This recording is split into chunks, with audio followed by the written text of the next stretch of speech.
नमस्कार साथियों, स्वागत है आपका एक बार फिर से आपके अपने चैनल वेदांत लर्निंग पॉइंट पे।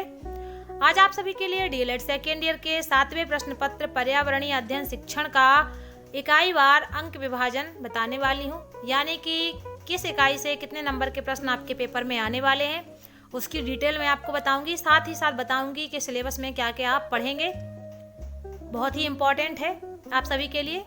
और अगर आप चैनल पे नए हो तो आप इसे सब्सक्राइब कर लीजिए, क्योंकि यहाँ पे डीएलएड सेकेंड ईयर का पूरा कोर्स आपको फ्री ऑफ कॉस्ट कराया जा रहा है और वही बुक इस्तेमाल की जा रही है जो कि डाइट में चलती है।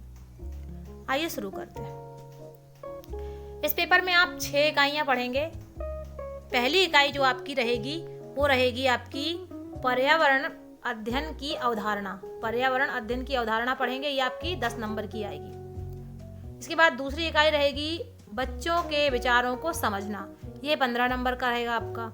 इसके बाद पर्यावरण अध्ययन का शिक्षण और आकलन, ये भी 15 नंबर का रहेगा। पाठ्य पुस्तक एवं शिक्षण विधियां, ये 10 नंबर का रहेगा। और इसके बाद ये अंतिम है जो आपका कक्षा योजना एवं मूल्यांकन, ये भी आपका 10 नंबर का रहेगा।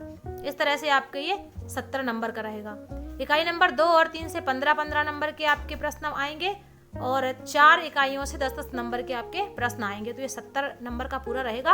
और आपको जो प्रैक्टिकल रहेगा यानी कि असाइनमेंट, वो आपका 30 नंबर का रहेगा।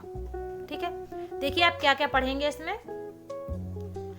आप इकाई नंबर 1 में पढ़ेंगे कि इकाई नंबर 1 पर्यावरण अध्ययन की अवधारणाएं। इसके अंतर्गत क्या क्या पढ़ेंगे, देखिए। पर्यावरण अध्ययन का अर्थ, क्षेत्र एवं महत्व, प्राथमिक स्तर पर पाठ्यचर्या का हिस्सा बनने के संदर्भ में इसका विकास क्रम, एकीकृत रूप में पर्यावरण अध्ययन विज्ञान, सामाजिक विज्ञान और पर्यावरण शिक्षा से ली गई समझ, पर्यावरण अध्ययन पर विविध दृष्टिकोण, प्राशिका कार्यक्रम, प्राथमिक शिक्षा में एकलव्य का नवाचारी प्रयोग, एनसीएफ 2000 और एनसीएफ 2005, ये आप एक इकाई में पढ़ेंगे।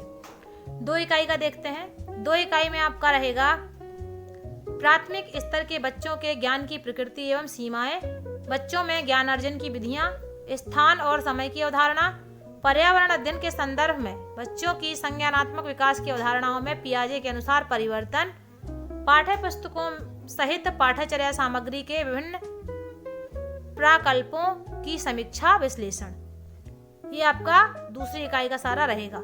इसके बाद देखिए तीसरी इकाई में आप क्या पढ़ेंगे। तीसरी इकाई में आप पढ़ेंगे पर्यावरण अध्ययन में प्रक्रियाएं, प्रक्रिया कौशल, सामान्य प्रयोग, अवलोकन, वर्गीकरण, समस्या समाधान, परिकल्पना, रचना, प्रयोगों का अभिकल्प तैयार करना, परिणामों का अभिलेख, आंकड़ों का विश्लेषण, पूर्वानुमान, परिणामों की व्याख्या एवं अनुप्रयोग, नक्शा व चित्र में अंतर करना या नक्शा पढ़ना।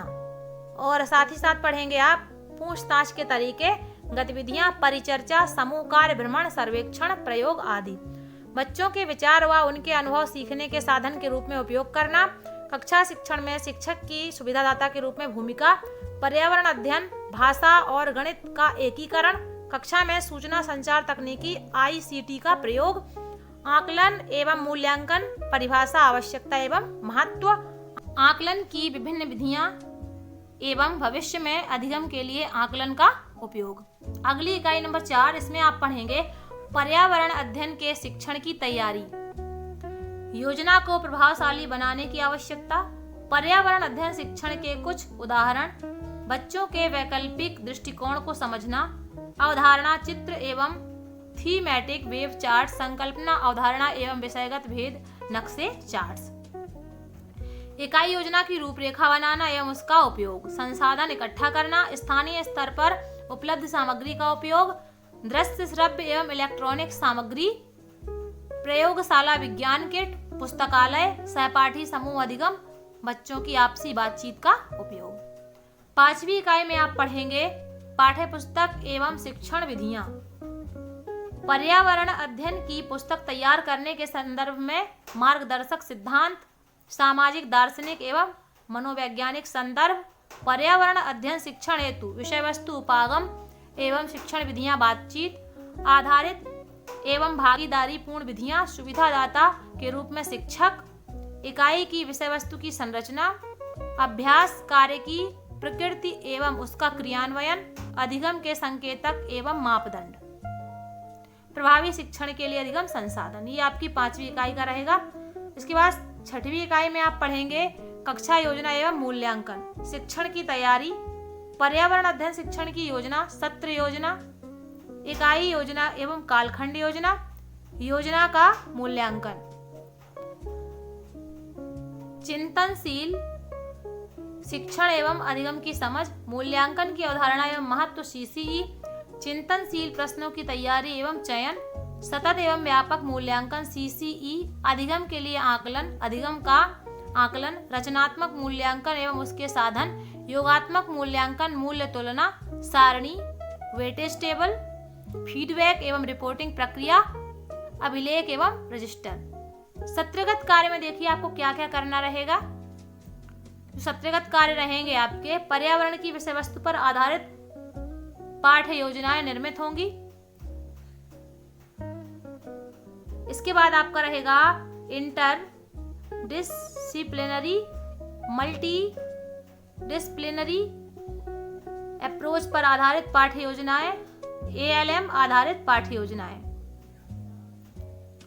समस्या समाधान आधारित पाठ्य योजनाएं। इन पाठ्य योजनाओं में अभ्यास के दौरान सूक्ष्म शिक्षण की व्यवस्था करना, इको क्लब की स्थापना एवं उसके कार्यकलापों का निर्धारण जैसे वृक्षारोपण, वृक्षों का रखरखाव इत्यादि। पर्यावरणीय भ्रमण पर रिपोर्ट तैयार करना, ऐतिहासिक धार्मिक स्थल पर आसपास की खोज, परियोजना निर्माण, जल स्रोत एवं उनका संरक्षण, फसलें, मिट्टी के प्रकार इत्यादि। अध्यापन अभ्यास के दौरान स्टडी, सामाजिक पर्यावरण के सुधार के संदर्भ में कुपोषित बालक, उग्र उद्दंड बालक। पाठ्य पुस्तक विश्लेषण, किसी एक पाठ्य पुस्तक का पाठवार विश्लेषण, स्थानीय स्रोतों के संरक्षण हेतु गतिविधियां, वाद विवाद, प्रहसन, नाटिका तैयार करना, किन्हीं 2 बच्चों का पर्यावरण अध्ययन में सतत व्यापक मूल्यांकन की रिपोर्ट तैयार करना। इसके बाद रहेगा आपका किसी एक कक्षा के लिए पर्यावरण विषय पर जांच, चिंतनशील प्रश्न तैयार करना।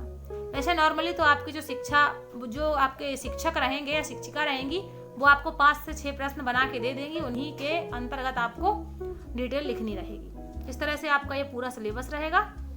जो भी आपके समझ में ना आया हो वो आप कमेंट बॉक्स में पूछ लीजिए, आपको बता दिया जाएगा। इस तरह से आपका पूरा पर्यावरण का सिलेबस कंप्लीट होता है। आप सभी का धन्यवाद। आप सभी का दिन शुभ।